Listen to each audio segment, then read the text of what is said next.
Maman, j'ai quelque chose d'important à te dire. Oh, ma chérie, tu me fais peur. Tout va bien?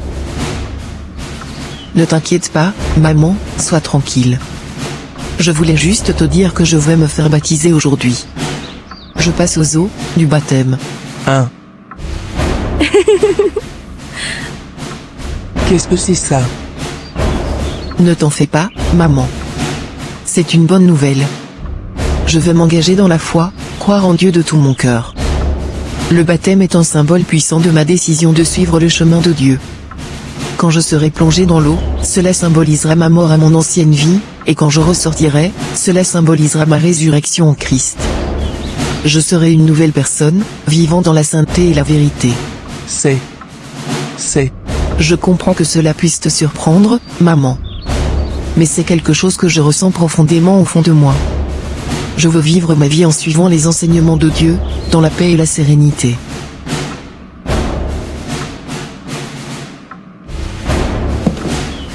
C'est qui?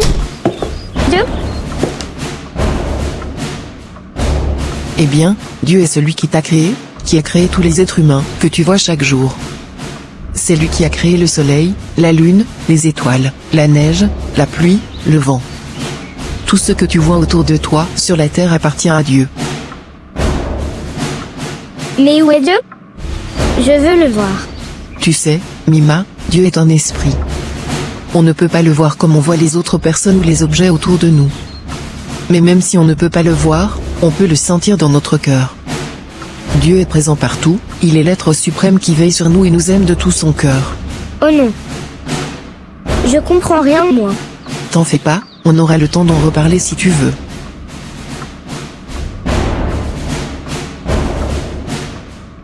Alors Miranda, es-tu prête à t'engager dans les eaux du baptême? Oui, je suis plus que jamais prête à le faire. Très bien, nous allons commencer, mais avant, as-tu des péchés ou des choses qui te reviennent en tête dont tu n'es pas repenti? Pour l'instant? Non, mais je souhaite faire une prière à Dieu. Ok, tu es libre. Jésus, créateur du ciel et de la terre. Père, en ce jour je décide de m'engager à une bonne conscience. Envers toi je prie, Seigneur, ô Père. Aide-moi pour ne plus retomber dans les mêmes travers, Seigneur. Aujourd'hui, devant le monde entier, je décide ouvertement de me donner à toi, de te suivre et d'obéir. Père, ma crainte c'est de retomber dans la même vie. Je te prie, Seigneur, de ôter en moi cette peur. Seigneur, je prie que tu sois ma force, mon soutien, mon tout, à chaque situation. Fais-moi grâce que j'aie les regards tournés que vers toi à tout instant. Sois le guide de ma vie, s'il te plaît, au nom de Jésus je prie. Amen. Tu vas quitter les ténèbres pour la lumière. Satan n'est pas content de cette décision, crois-moi. Mais en Christ nous sommes déjà affranchis. C'est le moment, allons-y. Allons-y.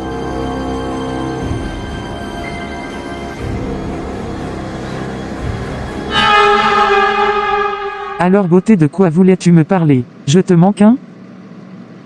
Allez, dis-moi que je te manque. S'il te plaît, sois un peu sérieuse. Je souhaite m'excuser auprès de toi. M'excuser pour cette relation abominable qu'on a traversée. Devant Dieu, je demande pardon, pardon pour tout ce qui se passait parce que je péchais contre Dieu. Je te demande pardon également, car tu es une femme mariée.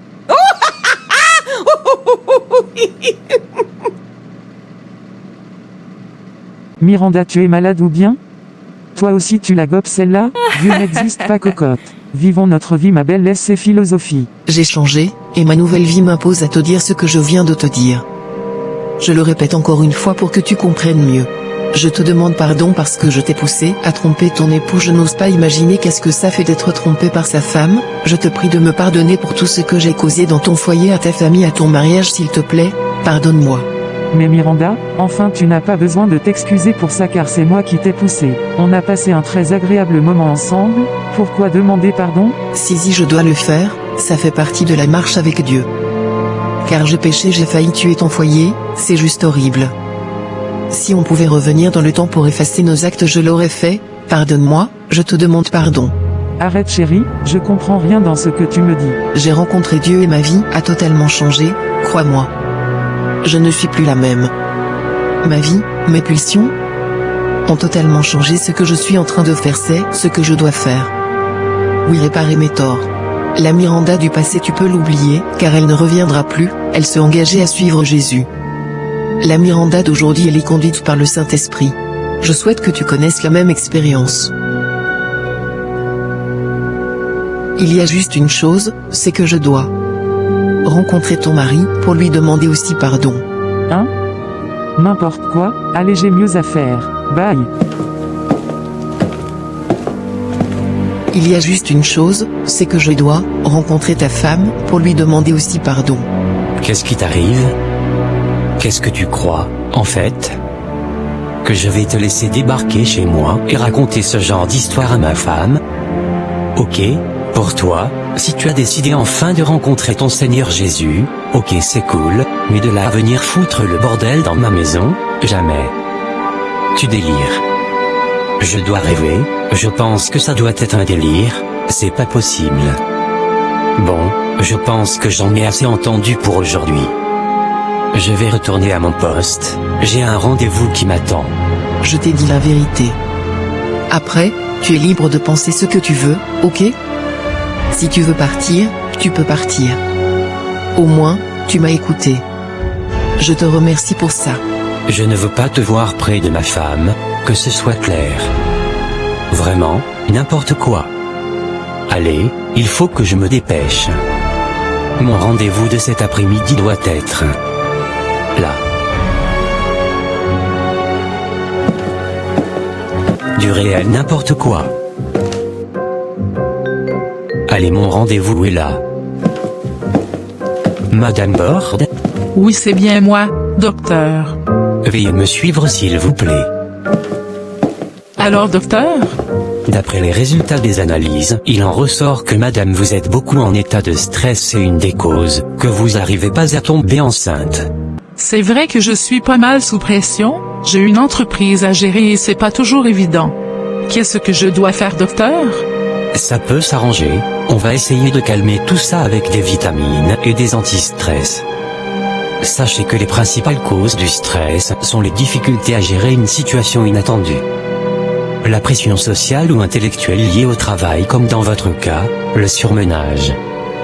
L'annonce d'un événement, perçu positivement ou négativement, ainsi que les difficultés à gérer un traumatisme. Dans un premier temps, je vous prescris ceci, c'est un traitement oral et sous forme de comprimé, à prendre quotidiennement à raison de 2 prises par jour. Il faudra que vous veniez régulièrement faire des échographies, et pour voir l'évolution du traitement, pour le moment nous restons sur ce traitement. D'accord, merci beaucoup, docteur. Voici l'ordonnance, vous avez tout, on respecte bien les consignes, et normalement ça devrait aller. Merci encore, docteur. Ne vous inquiétez surtout pas, les indications seront respectées à la lettre.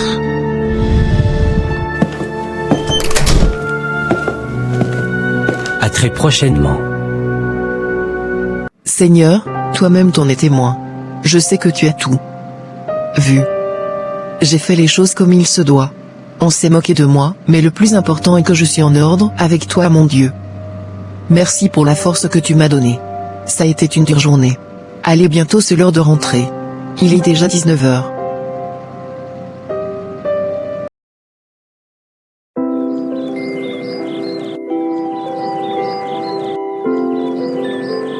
Quasi, tu ne devineras jamais ce qui m'est arrivé pendant mon baptême. Oh, raconte-moi tout. Comment ça s'est passé? Tellement bien, c'était incroyable.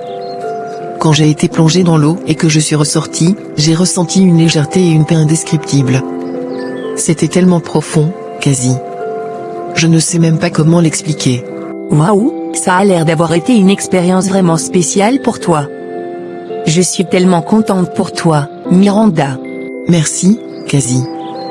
C'était vraiment quelque chose de transcendant. Je me sens tellement différente maintenant.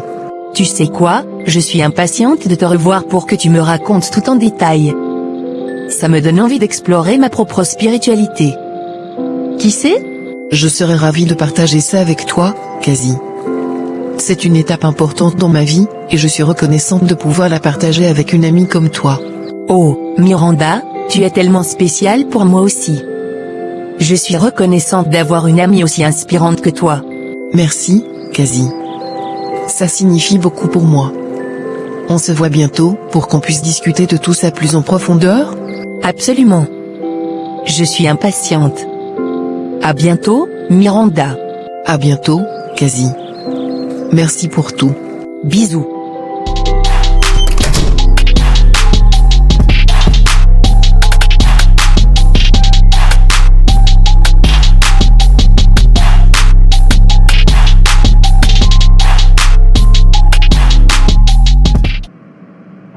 Aujourd'hui, j'aimerais aborder les dangers du manque d'humilité.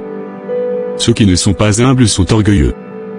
Si une personne ne se revêt pas d'humilité, elle se revêtira systématiquement de l'orgueil. Quels sont les dangers de l'orgueil? Quel est le destin de ceux qui n'ont pas appris l'humilité du Seigneur? Nous allons souligner quelques-uns des dangers qui guettent les orgueilleux. Premièrement, Dieu leur résiste. La Bible dit, Dieu résiste aux orgueilleux, Jacques 4, 6. Deuxièmement, ils sont une abomination aux yeux du Seigneur.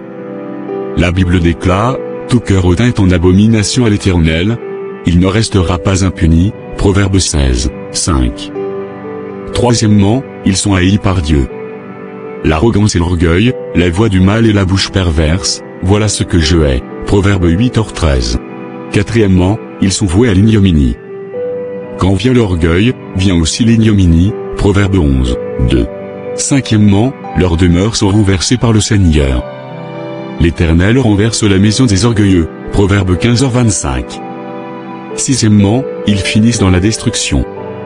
L'arrogance précède la ruine, et l'orgueil précède la chute, Proverbe 16h18. Voilà les dangers du manque d'humilité. Voilà les conséquences du manque d'humilité dans une vie. Nous conclurons ici pour cette fois-ci. J'espère que chacun d'entre nous a compris l'importance d'être humble, surtout en imitant l'humilité du Seigneur Jésus. Il est notre modèle, celui que nous devons suivre pour marcher comme lui. Si nous voulons être disciples du Seigneur Jésus, nous devons vivre dans l'humilité avec lui, à sa manière. Soyez tous bénis. Miranda, comment vas-tu? Je suis très content de te revoir. Ça va très bien, Pasteur Roger, de mieux en mieux. Et la journée? Ça a été ta journée? Justement, je voulais en parler avec toi. Je suis allé faire la restitution aux personnes auxquelles je devais demander pardon. Voilà, je leur ai demandé pardon pour tout ce que j'avais causé à leur foyer, tout ça. Mais sauf qu'ils se sont énervés lorsque je leur ai dit que je dois présenter mes excuses aussi à leurs partenaires. Voilà, ils m'ont pas pris au sérieux, ils se sont moqués de moi. Je vois, je pense que tu peux d'abord t'arrêter là. Tu sais, la restitution c'est quelque chose qui se fait avec beaucoup de sagesse, sinon l'ennemi peut utiliser ça pour te faire du tort. Donc à ce niveau tu devrais d'abord laisser. Le reste faut laisser le Seigneur, il te conduira s'il faut que tu ailles jusque là. Le Seigneur lui-même te conduira pour ça. À part ça, comment tu vas et ta maman ainsi que ta sœur?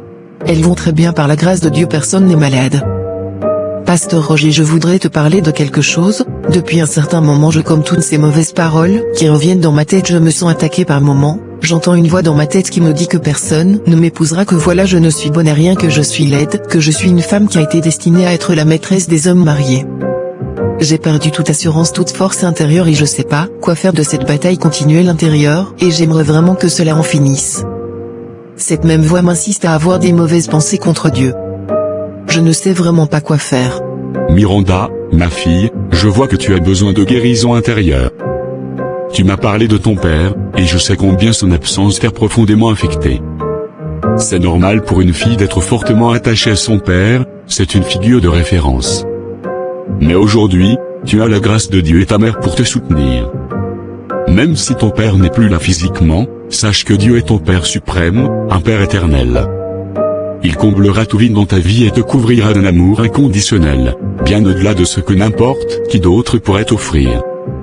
Ensuite, j'aimerais que tu écrives sur papier toutes ces paroles blessantes que tu as entendues de la part de tes relations passées, de tes camarades, de ton entourage, depuis ton enfance jusqu'à aujourd'hui. Une par une, tu vas te séparer de chacune de ces paroles et annuler leur effet dans ta vie. Par exemple, si quelqu'un t'a dit que tu n'es pas une femme à épouser, prends cette parole, annonce, j'annule cette parole dans ma vie et je proclame que cette personne n'a pas le pouvoir divin. Je détruis cette parole et je m'en libère, esprit, âme et corps, au nom de Jésus-Christ. Je brise l'influence de cette parole dans ma vie aujourd'hui et maintenant, au nom de Jésus. Amen. C'est ainsi que tu dois procéder. La parole de Dieu doit avoir plus de poids pour toi que la parole d'un être humain, car l'être humain est mortel alors que le Seigneur est immortel. Pourquoi donc la parole d'un être mortel, souffrant comme toi, devrait-elle avoir plus d'impact que celle de Dieu? Arme-toi de la parole de Dieu, assure-toi de la lire chaque jour pour être imprégné de sa vérité. Le Seigneur Jésus a combattu le diable dans le désert en utilisant la parole de Dieu comme une épée. Tu dois apprendre à manier cette épée et à vaincre le diable en citant la parole de Dieu avec précision. Prends courage, ma fille. Tu as en toi la force pour surmonter toutes ces épreuves avec l'aide et la guidance du Seigneur. D'accord, merci beaucoup, Pasteur Roger. Je vais suivre vos conseils.